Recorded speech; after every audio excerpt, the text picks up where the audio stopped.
The most obsolete idea is go to school, get a job, work hard, save money, get out of debt, and invest for the long term in the stock market. See, why would you save money when they're printing trillions of dollars? The gap between the 1% and 99% is massive. You see, it's not just money. You have to step back and look at the bigger picture. So what do you do? In every one of us is a poor person. There's still a poor person inside me. There's also a middle-class person, and the middle-class persons want security. They want that steady paycheck. And then there's a rich person. And they're all inside of us, except that it's not taught. You're taught to go to school, get a job, and get a paycheck. You're not taught to how to get rich. If you read Rich Dad, Poor Dad, my rich dad refused to pay me. He said the paycheck was one of the most damaging things you could take in your life. He says, the moment you take a paycheck, you're an employee, and that's the mindset. So my rich dad never paid me. It drove my poor dad, government employee, nuts. You gotta pay people, you gotta pay people. And rich dad was not saying that the paycheck was bad. He says, you didn't want to be a slave to money. So as an entrepreneur, if rich dad folded, I just started another company. I don't need a paycheck. I don't need anybody to take care of me. If my government doesn't like me, I move to another country because they need entrepreneurs there. So the entrepreneur is not so much the business. The entrepreneur is really the mindset and the skill sets and the different set of rules. You see, small business does not operate in the same rules as big business. Entrepreneur is a mindset first, a skill set, and rules. And depending upon whether you're an employee or a small business, the rules are different. The mindsets are different. The skill sets are different. If you could say one thing to somebody who's never been an entrepreneur and they're thinking about making the leap of faith into becoming an entrepreneur, what could you tell them? Well, I'll just tell them the same thing that happened to me. My last paycheck, I still remember it clearly. It was one of the worst and the best days of my life. And I was in Puerto Rico. I was working for Xerox, and my boss gave me it wasn't a paycheck, it was a bonus check. I think it was about $30,000, taxable. It's the only problem with that. So I got this check and I went, holy mackerel. So I was excited, but I was also disturbed. And so this other guy comes up to me, his name was John, and John says to me, he says, you're gonna be back. I said, why? He says, because you're gonna fail.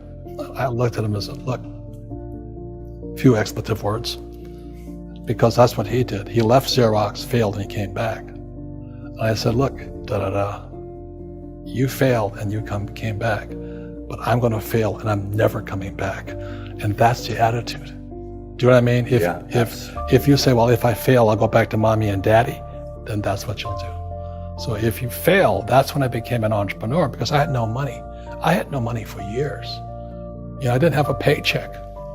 But that's what my rich dad encouraged me to do. He says, when you don't have this paycheck, you get hungrier, smarter, and it's a test of your character. Will you become a crook? Will you become dishonest? Will you cheat and steal? Or will you become a better human being? So really, that's the benefit of becoming an entrepreneur, is you really find out who you are when you don't have anything. So you always have to look at the big picture. Too many people look at, well, what's going to happen to me? When you look at the big picture, you're also going to know that when something bad happens, something good's going to happen. But you got to prepare for whatever is coming. If you think next 20 years will be like the last 20 years, you're going to get creamed. When you and I go to the supermarket and we buy a carton of milk, we always check for the expiration date. But most people do not check for the expiration date on their brains. Instead of get out of debt, I get into debt. I just refinanced $300 million in debt. I went from 5% to 2.5% interest. I made a fortune. Every month, more money comes in because my cost of money has gone down. So while some financial experts are saying get out of debt, I'm saying learn how to use debt. So when I came back from in Vietnam in January of '73, the first thing my rich dad said to me was go to school to learn how to invest in real estate. It wasn't real estate, it was how to use debt and taxes. Debt and taxes make the rich richer. Debt and taxes make the poor, the middle class, poorer. So all the rich guys who are doctors and lawyers or those guys, they're getting creamed, and they don't know why. Doctors are getting creamed. Oh yeah, they're making more money, but the take home is less. Sure. My doctor just yelled at me. He was happy. He says, "Oh, guess what? I finally made $1 million." And I said, "Yeah, this was just 3 weeks ago." And so I said, "Yeah, well, how much you pay in tax?" He says, $750,000 in taxes. So his net was about $400,000. That's not bad. But when I make $1 million, I keep $1 million. And the reason is because I don't make it by working for money. See, if you work for money, you're taxed. So that's why lesson number 1 in Rich Dad, Poor Dad is the rich don't work for money. What we do instead is we create businesses as entrepreneurs. We acquire real estate. I don't invest in the stock market. Okay? So the reason is because as entrepreneurs, I have more control over my income, how much I make, and how much I pay in taxes. And because I'm an entrepreneur as well as an investor in real estate, I pay 0 tax. So every time I make, let's say, $1 million as an entrepreneur, I immediately invested in real estate and have a 4-to-1 step up. So I put $1 million in real estate, I get $4 million from the bank. That's why I love banks. But the banks are screwing everybody else, terrible, but it's good for me. That's why you say when you print, it's good for you, but when you print, it's bad for people that work for money. Because when you print, savers get creamed and people who work for money get creamed. When they print, debtors get rich. You see, debt and taxes make the rich richer, and debt and taxes make the poor middle class poorer. When we have obsolete ideas, we get obsolete results. So what's happening for most people, the idea of going to school, getting a job, working hard, saving money, getting out of debt, buying your house because it's an asset, investing for the long term, is obsolete. The world has changed. The world changed in 1971 when President Nixon took us off the gold standard and money became debt. What if we get rid of school? Then what would happen? Would it be better if we had no educational system at all? No, I'm saying education is more important before. It's just obsolete. There's Moore's Law which states information doubles every 18 months. In other words, everything's obsolete 18 months. So, and this is just a recent phenomenon. So when you come out of school, you're already obsolete. And that's why I'm the old guy, I meet my friends who went to Harvard. I went to Harvard. I said, yeah, that was how long, 50 years ago? Today, the banks are charging you interest to save money. In other words, banks don't want your money because they printed too much of it. And that's why there's this bubbles in stocks and bubbles in real estate and all this. People are dumping the cash because, as I said in here, savers are losers and cash is trash. And yet people, I want a high-paying job. Well, that's an obsolete idea. Get out of debt is an obsolete idea. You should learn how to get into debt, how to use debt to get rich, and they'll never teach you about taxes. The reason the 1% is way up here and the 99% are going this way is because when you print money, 2 things happen: inflation and taxes. It's crushing them. And any entrepreneur thinks, I'm just going to make money, I'm going to start a business and make a lot of money because of what we talk about. They really have got to smell the roses, man. That's not what the real entrepreneurs are doing. Most entrepreneurs, there's 28 million small business owners in America. 24 million are what are one-person entrepreneurs. They're called non-employee entrepreneurs. So and that's what happens is when people don't really understand what an entrepreneur does. So most big people are self-employed, but they're not really entrepreneurs.